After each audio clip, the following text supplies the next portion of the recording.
कहा जाता है कि रास्तों का कोई अंत नहीं होता। Roads don't have any ends.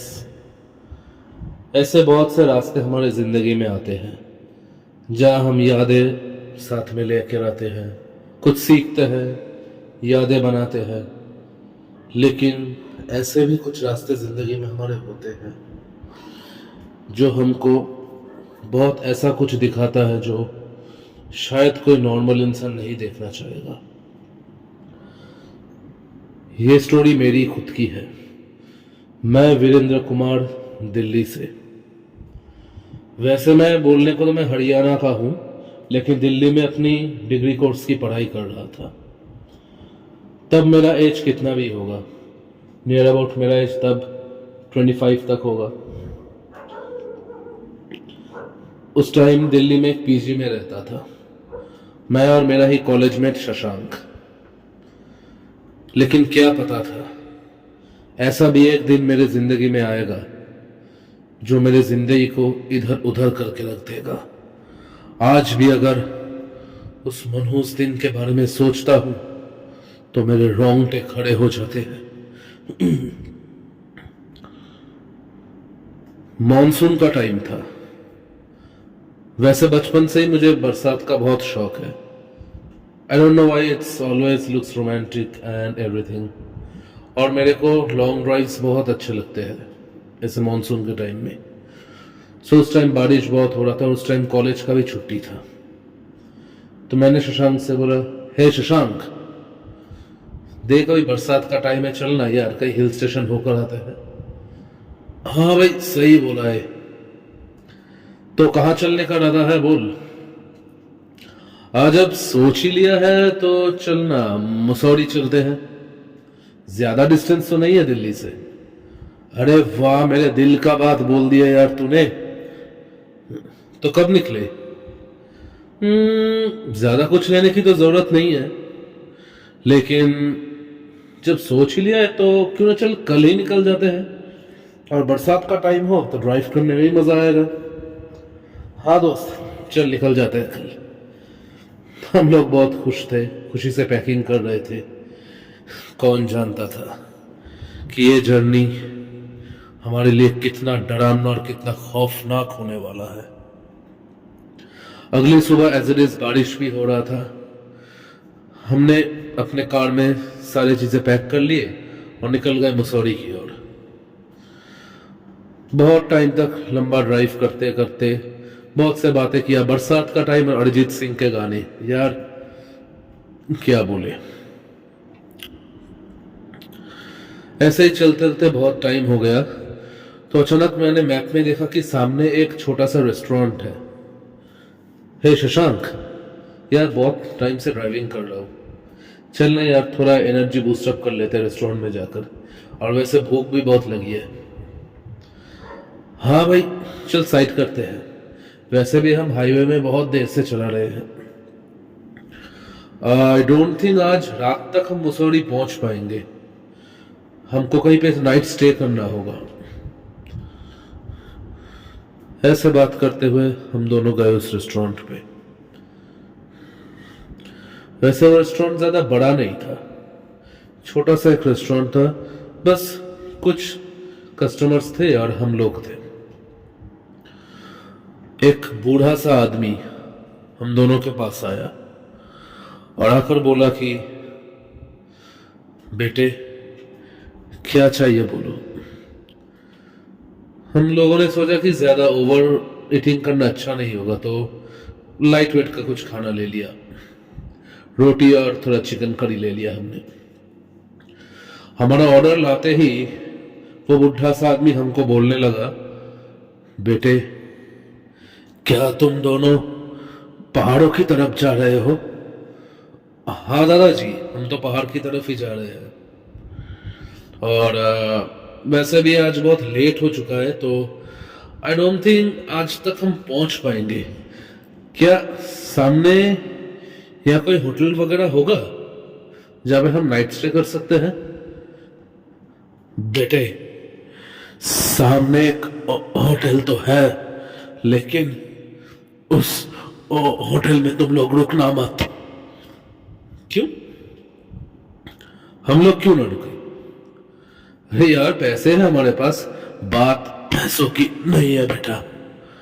मैं तुम्हारी भलाई के लिए बोल रहा हूं, उस होटल में मत रुकना। क्योंकि क्योंकि क्या? क्योंकि नहीं, कुछ नहीं। क्या पागल सा आदमी है ये। चल वीरेन, चलते हैं। नहीं नहीं शशांक, रुक जा। वो आदमी कुछ बोलना चाहता था, लेकिन अरे यार तू भी किसका बात सुन रहा है? यार we are getting late man, let's go now. ठीक है, लेकिन उस बुढ़े आदमी का बात मेरे को खाए जा रहा था। वो कुछ बोलना चाहता था होटल के बारे में। वैसे मैप में भी हम लोगों ने देखा कि यहाँ से बस और कितना 7-8 किलोमीटर में एक होटल है। शायद ये बुढ़ा उसी होटल का ही बात कर रहा था। ज्यादा बात नहीं की, हमने फिर गाड़ी स्टार्ट किया। जब हम आगे जा रहा था तो मैंने गाड़ी के लुकिंग ग्लास में देखा कि वो बुढ़ा ऐसे ही हमारी तरफ देखे जा रहा था। मैंने ज्यादा ध्यान नहीं दिया और आगे चल पड़ा। अचानक शशांक एक बात मेरे को बोल उठा, वीरेन, वैसे एक बात मैंने तुझे अभी तक बोला नहीं है। क्या? बोल भाई। और क्या बोलना है? नया गर्लफ्रेंड मिल गया क्या? नहीं रे वीरेन, लेकिन मैंने सुना है कि ये हाईवे थोड़ा जाना माना है। व्हाट? जाना माना है मतलब? मैंने कार का स्पीड थोड़ा स्लो किया। मतलब भाई, मेरे कुछ दोस्त कहते हैं कि इस हाईवे पे बहुत सारे ऐसे इंसिडेंट्स हुए हैं और किसने बहुत टाइम कुछ अजीब सा कुछ देखा भी है यहाँ पे। अजीब से तेरा क्या मतलब है? कोई कोई कहता है कि रात के टाइम या ऐसे ही बरसात भरे मौसम के टाइम एक मतलब अरे तो कहना क्या चाहता है? लोग कहते हैं कि ये जगह थोड़ा हॉन्टेड है। हॉन्टेड? ये रास्ता हॉन्टेड है? देखिए, लोग तो ऐसा ही कहते हैं। फिर उस बुढ़े का शक्ल मुझे फिर याद आया। क्या वो बुढ़ा ऐसा ही कुछ बोलना चाहता था? लेकिन यार चल, हम आ ही गए हैं तो हमको अपनी मंजिल तक तो जाना ही है। और वैसे भी एक ही तो रात का बात है। हम उस होटल में ही रुक जाएंगे और कल सुबह होते ही हम निकल जाएंगे। ठीक है भाई, चलते हैं। ऐसे ही चलते चलते अब बारिश थोड़ा ज्यादा ही होने लगा था। मेरे को वाइपर थोड़ा जोर से चलाना पड़ा और हेडलाइट्स में भी सामने का ज्यादा कुछ दिख नहीं रहा था। मुझे लगा कि हमें जल्दी बहुत आगे जाना होगा, नहीं तो होटल मिलने में भी प्रॉब्लम हो जाएगा। लेकिन किसको पता था कि अब हमारे लिए वो खौफनाक मोड़ आने वाला है। आगे चलते चलते ही अचानक मैंने देखा कि कोई हाथ दिखाकर हम लोगों को रोकना चाहता है। मैं सामने गया और देखा कि एक लड़की, उसके बाल गीले और खुले हुए थे, सफेद कुर्ती में, पूरा गीली थी वो, उसका पूरा शरीर गीला था। और मैंने विंडो को नीचे करते ही वो बोला कि देखिए, क्या आप लोग मुझे थोड़ा आगे तक छोड़ देंगे? थोड़ा सा आगे बस छोड़ दीजिए। आगे तक मतलब बस ज्यादा नहीं, थोड़ा सा ही आगे तक छोड़ दीजिए। हाँ हाँ चले आइए ना, शशांक एकदम एक्साइटमेंट में बोला। शशांक, देख ऐसे ही किसी को हम अपने गाड़ी में कैसे ले सकते भाई? वैसे भी ये हाईवे है और यहाँ पे तो समझता है ना। अरे कुछ नहीं होगा यार, वैसे भी देख वो लड़की मुसीबत में है यार, ऐसे बारिश में मुझे अकेले कैसे छोड़ सकते हैं? अरे यार ठीक है, चलिए आ जाइए, हम आपको सामने तक छोड़ देंगे।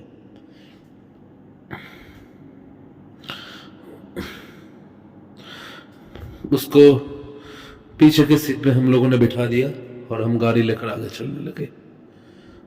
वैसे आप दोनों कहाँ जा रहे हैं? मेरे बोलने से पहले ही शशांक बोलने लगा कि हम लोग दिल्ली से हैं, वहाँ पे हम पढ़ाई कर रहे हैं। फिलहाल ऐसे बरसात भरे मौसम में हम लोग मसूरी की तरफ जा रहे हैं, पहाड़ों में। अरे वाह, बहुत हिम्मत है आप लोगों में। इस टाइम पे ऐसे रास्ते पे जाना भी तो एक बहुत बड़ा बात है। क्यों? और वैसे इस रास्ते, इस हाईवे के बारे में बहुत जन उल्टा सीधा भी बोलते हैं। क्या बोलते हैं? सब लोग बोलते हैं कि यहाँ पे एक अरे आप बोल भी दीजिए, ऐसे टेंशन में मत रखिए। यहाँ पे एक डायन का साया है।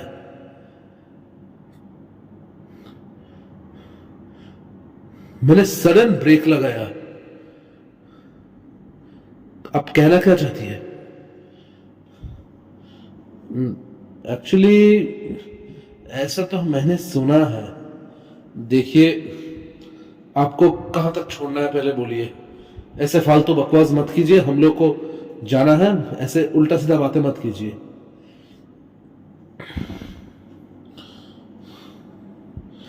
नहीं नहीं, ठीक है, मेरे को और कुछ नहीं बोलना। आप लोग थोड़ा सा आगे मुझे छोड़ दीजिए। ठीक है।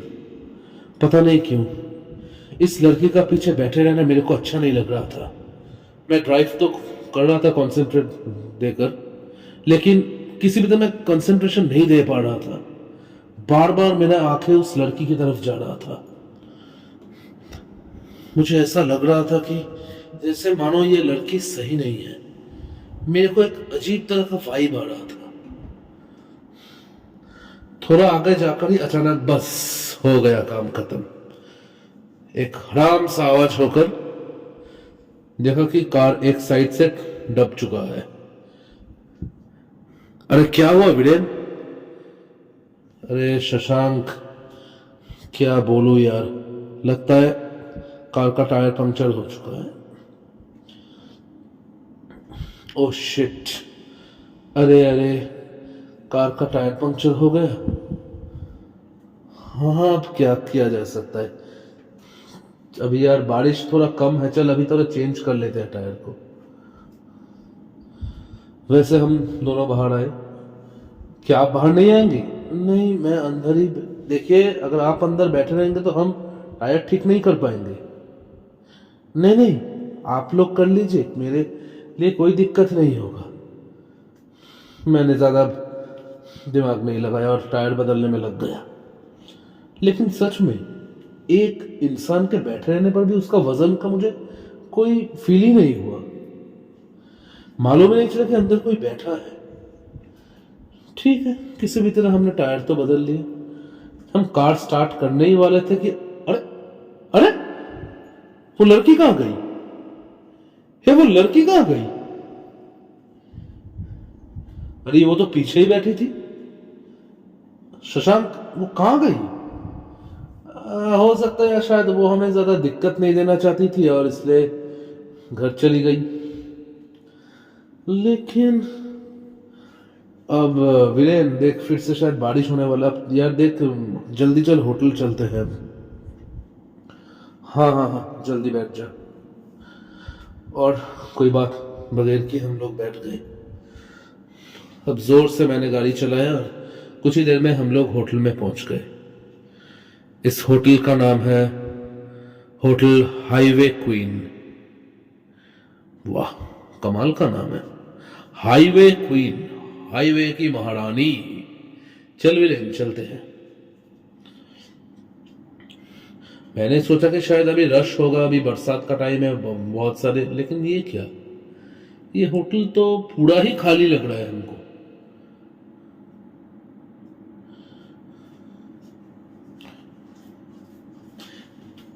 एक नाटा करके आदमी देख रहा था मैं, वो रिसेप्शन में बैठा हुआ है। एक्सक्यूज मी, क्या चाहिए? देखिए, हमको एक रात के लिए हमको एक कमरा चाहिए। सिर्फ आज रात के लिए? हाँ, सिर्फ आज रात के लिए ही। यहां पे दस्तखत कर दीजिए। क्या यार अजीब से आदमी है यार।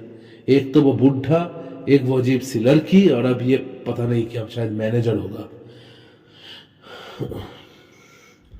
आप लोग ऊपर के कमरा नंबर 10 में चले जाइए, और कुछ भी जरूरत हो तो मेरे को बोल दीजिएगा, मैं आपको दे दूंगा। लेकिन 6 बजे के बाद होटल में इधर उधर मत घूमिएगा, और कमरे से तो बाहर आना भी मत। क्यों? बाहर आने पे टैक्स देना पड़ेगा क्या तुम्हें? देखिए, मेरे को जो बोलना था मैं आपको बोल चुका हूं, आगे आपकी मर्जी। अरे यार क्यों बातें बढ़ा रहे? एक रात की तो बात है यार, तो हम निकल जाएंगे कल सुबह। चल वीरेन चल। पता नहीं क्यों मेरे को ये सब सही नहीं लग रहा है। वैसे हम रूम पे गए, वो बंदा हमारा लगेज लेकर ऊपर आया, लेकिन जाते हुए एक और स्ट्रेंज बात हमको बोलकर गया। सुनिए भाई साहब, यहाँ के नीचे इस होटल के रूम नंबर 3 है, उस रूम नंबर 3 के तरफ मत जाना। क्या कोई है वहां पे? यह आपको जानने की जरूरत नहीं है, लेकिन उधर मत जाना। नहीं तो नहीं तो नहीं तो कुछ नहीं। जितना बोला है आप उतना कीजिए। ठीक है भाई चलो। और अच्छा, ये तुमने तो बोला नहीं कि यहाँ के कॉस्ट कितने हैं रूम के? जो समझना है दे दीजिए। अरे यार ये तो कमाल का होटल है यार। चल चल चल, कुछ भी दे देंगे, ये चल जाएगा। शशांक, पता नहीं मेरा दिल कह रहा कि ये सब सही नहीं हो रहा, कुछ गलत हो रहा है। और वैसे भी बोल, तूने बोला, उस लड़की ने भी बोला कि ये हाईवे में ये सब वो देख वीरेन, मैं ये सब भी मैंने सुना है, पर कितना सच है मुझे नहीं पता। ज्यादा मत सोच वीरेन, सो जाते हैं चल। ऐसे ही यहाँ पे हम लोग खाना वाना खाकर जब आए, तब देखे कि रात के 10 बज चुके हैं। हम लोग सो गए। पता नहीं एक आवाज से हम लोग का नींद खुल गया। वीरेन, वीरेन, वीरेन उठ उठ। अरे क्या हुआ शशांक? अभी रात को इतना क्यों उठाया? वीरेन आवाज मत कर। क्यों हुआ क्या? आवाज मत कर वीरेन। तेरे को नहीं लग रहा कोई हमारे रूम के बाहर चल रहा है?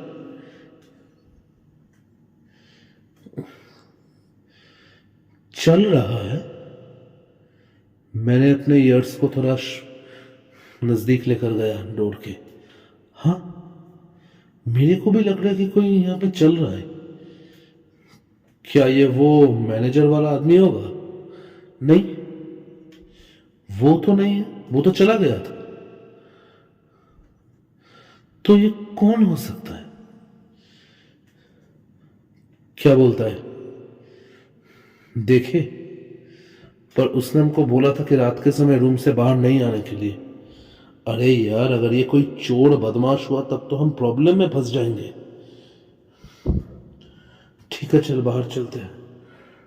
मैं टॉर्च लेता हूं, तो कुछ हमारे प्रोटेक्शन के लिए लेकर आ।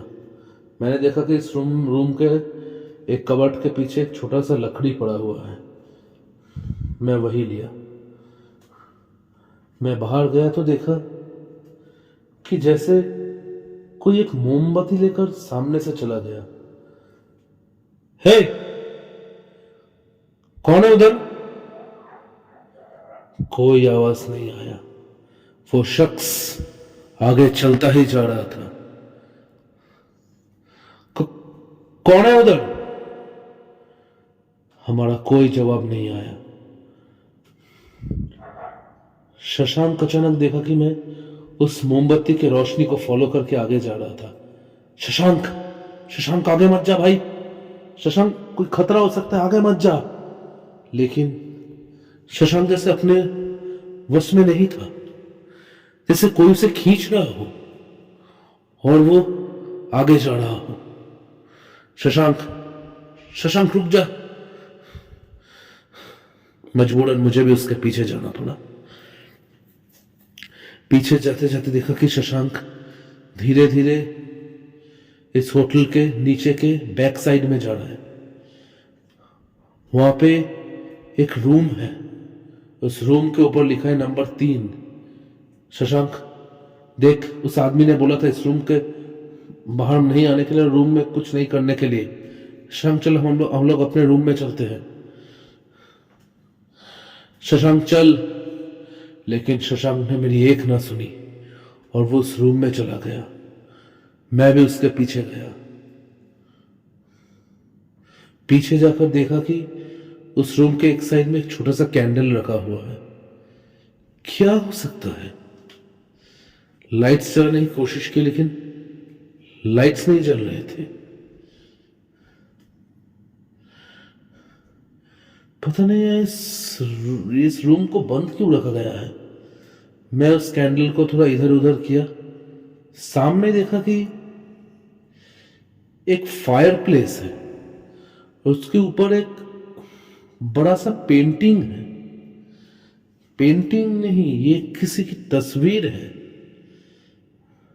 पता नहीं किसकी तस्वीर होगा, शायद यहाँ के ओनर का। मैं आगे जाते ही जैसे ही मैंने कैंडल ऊपर किया,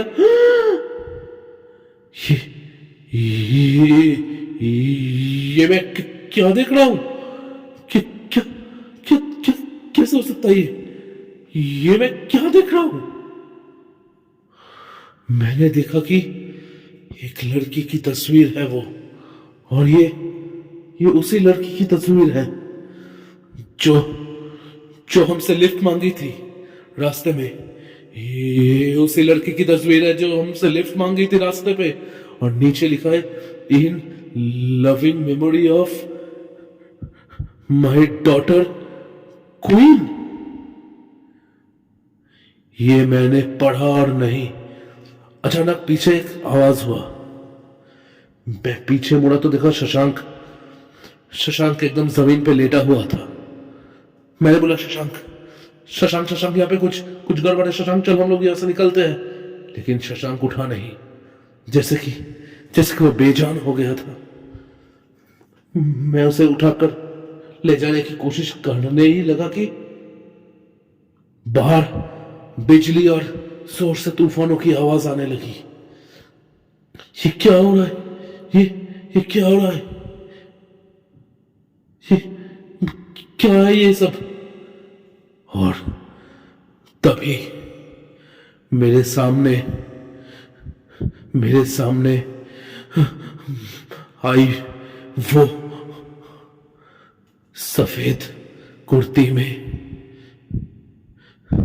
जैसे अचानक से एक लड़की सफेद कुर्ती में, पैर उल्टे तरफ थे, उसके मुंह की तरफ देखा तो मुंह से खून निकल रहा था। उसकी आंखें नहीं थी, आंखों की जगह जैसे भड़कते हुए चिंगारियां थी, और उसके खुले बाल आसमान में लहरा रहे थे, और उसकी मनहूस हंसी की गूंज पूरे होटल में गूंज रहा था।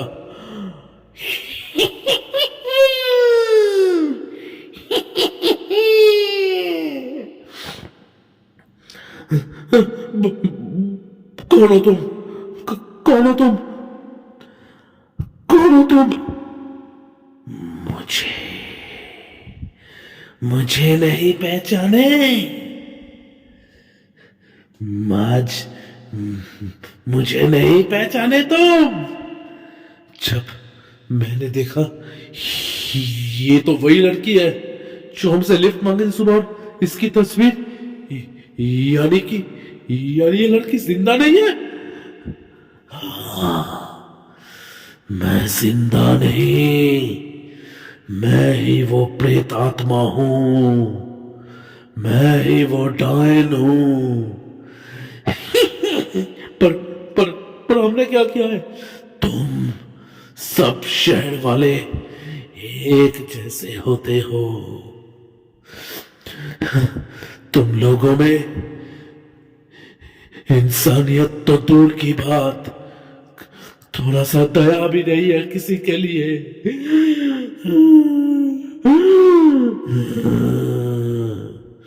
लेकिन अब तुम्हें कोई नहीं बचाएगा, तुम्हें और तुम्हारे इस दोस्त को आज, अभी। मुझे छोड़ दो, मुझे छोड़ दो। मैंने भी उस दिन ऐसे ही भीख मांगी थी कि मुझे छोड़ दो, मुझे मत मारो, लेकिन किसी ने मेरा बात नहीं सुना।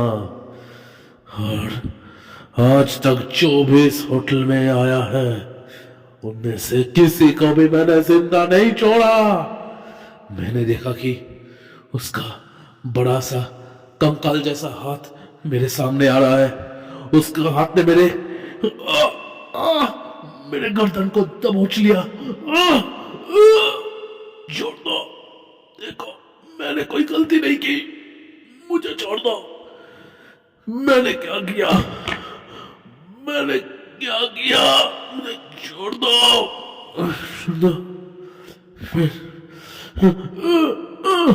ऐसे मैं दम तोड़ रहा था, मुझे लगा कि मैं नहीं बचूंगा, लेकिन उसी क्षण पीछे से एक आवाज आया, उसे छोड़ दे।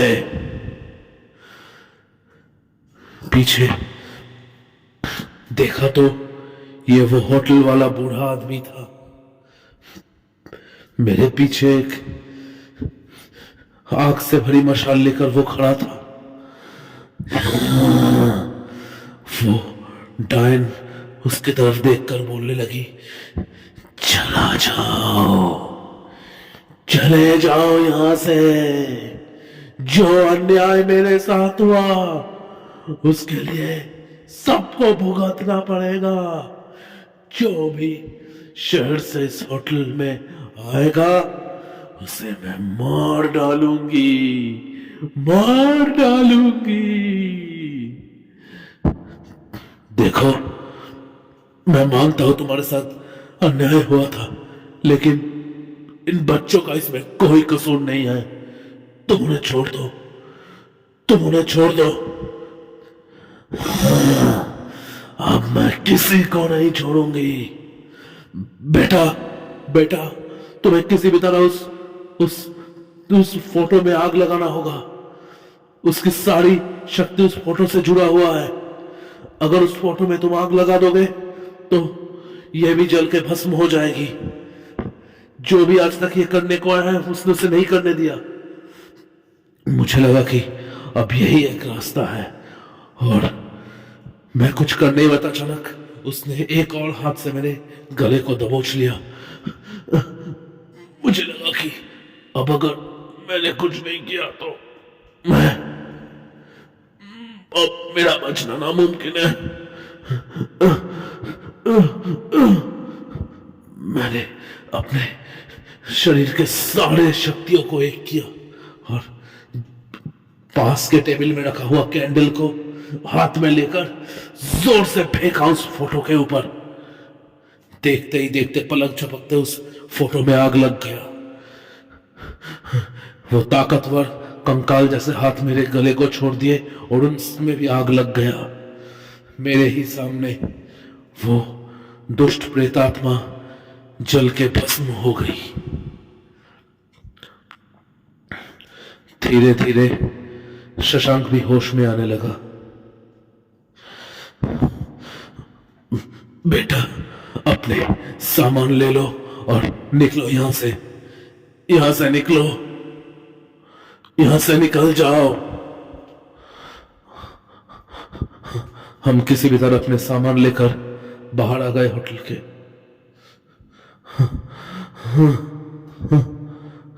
दादाजी, क्या राज है इस होटल का? ऐसे मतलब ये सब था क्या? मैं सब बताता हूं बेटा। असल में जिस डायन से तुम लोग का पाला पड़ा था, उसका नाम क्वीन क्वीन थी, और वो मेरी बेटी थी। क्या मतलब? हाँ बेटा, वो मेरी ही बेटी थी। और ये होटल हाईवे क्वीन एक्चुअली मेरा खुद का घर था। मेरा नाम रॉबर्ट मार्क्विस है। मैं शहर से दूर इधर अपनी बेटी के साथ इस हवेली में रहता था। इस हवेली से मेरी बेटी का बहुत यादें था, और उसका बचपन सब कुछ इस हवेली में बीता है। उसकी माँ नहीं थी। मैंने बचपन से उसे एक माँ का प्यार भी दिया है, और इस घर से उसे बहुत लगाव था। और एक दिन शहर के एक बड़े बिल्डिंग वाले कंपनी ने आकर बोला कि वो हमसे हमारा घर लेना चाहते हैं। इसके लिए वो हमें अच्छी रकम देगा और इसको एक होटल बना देगा। मैंने देखा कि अगर इधर रहा तो मेरी बेटी का कोई ज्यादा भविष्य नहीं होगा। तो मैंने सोचा कि क्यों ना फिर शहर में बस जाए जाकर। लेकिन मेरी बेटी queen, she was not ready to leave this mansion. She had several kind of emotions, several kind of memories attached over here. So उसने बोला कि वो इस हवेली को लीव नहीं करेगी। उसके जिद के आगे मुझे घुटने टेकना पड़ा, और उस कंपनी को मैंने बोला कि मैं इसे नहीं बेचूंगा। और उस कंपनी ने मुझे धमकाया कि अगर मैंने इसे नहीं बेचा तो वो लोग जबरदस्ती मुझसे ये छीन लेंगे और मेरा बहुत बड़ा नुकसान कर देंगे। फिर भी मैं हिम्मत लेकर बोला कि मैं नहीं बेचूंगा। एक दिन दोपहर को मेरी बेटी जब हाईवे के तरफ गई तो उन दरिंदों का ही एक गाड़ी ने मेरी बेटी को कुचल कर चला गया। मेरी बेटी थोड़ा पानी मांग रही थी, लेकिन रास्ते के किसी भी आते जाते लोगों ने उसे थोड़ा पानी नहीं दिया, उसे छोड़ दिया वहां मरने के लिए। जब मुझे खबर मिला तब तक रास्ते के किनारे मेरी बेटी दम तोड़ चुका था। वो दम तोड़ चुकी थी, और उसने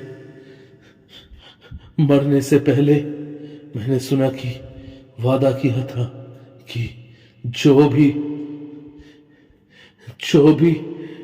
इस हवेली पे आएगा उसे वो जिंदा नहीं छोड़ेगा। वो उसे जिंदा नहीं छोड़ेगी। मैंने बहुत कोशिश किया, लेकिन उसने मुझे रोक लिया। मेरी बेटी के जाने के बाद उस कंपनी ने वो एक होटल बना दिया, और मेरी बेटी का ही नाम यूज किया उस होटल को करने में, ताकि मुझे और दर्द पहुंचे। मैं मेरे बचाए पैसों से एक होटल बनाया और जीने लगा। लेकिन आज हिम्मत करके मैंने अपनी बेटी को इस दुनिया से मुक्त करवा दिया।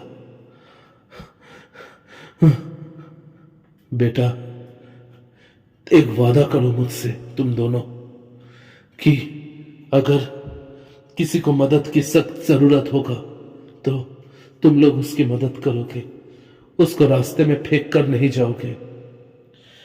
मान लो बेटा, what deeds you do, it always gets revert on you. उसके बाद हम लोग सही सलामत मसूरी पहुंच गए और फिर वापस भी आ गए सही सलामत। लेकिन उस दिन से मैंने बहुत कुछ सीखा कि जिंदगी में चलने के लिए कुछ कुछ चीजें हमको फॉलो करना पड़ता है। भले ही उस आत्मा का काम बुरा था, लेकिन उसने हमको एक बहुत वैल्यूएबल सीख दी, जिसको मैं हमेशा जिंदगी में और हमेशा याद में रखूंगा। तो गाइस, आई होप आपको स्टोरी अच्छा लगा होगा। अगर अच्छा लगा तो please like, comment and please please please hit the subscribe button, so that जब भी मैं कोई नई स्टोरी डालूं तो उसका नोटिफिकेशन आप लोगों को सबसे पहले पहुंच जाए। एंड अपने फ्रेंड सर्कल में, अपने फैमिलीज में मेरे चैनल को प्लीज प्लीज शेयर कर दीजिए। अपने इस छोटे से भाई को, भैया को, दोस्त को थोड़ा ऊपर उठने के लिए, ग्रो करने के लिए थोड़ा हेल्प कीजिए। और बहुत जल्दी मैं एक दूसरे स्टोरी के साथ बैक करूंगा। सो सी यू सून गाइस। जय हिंद।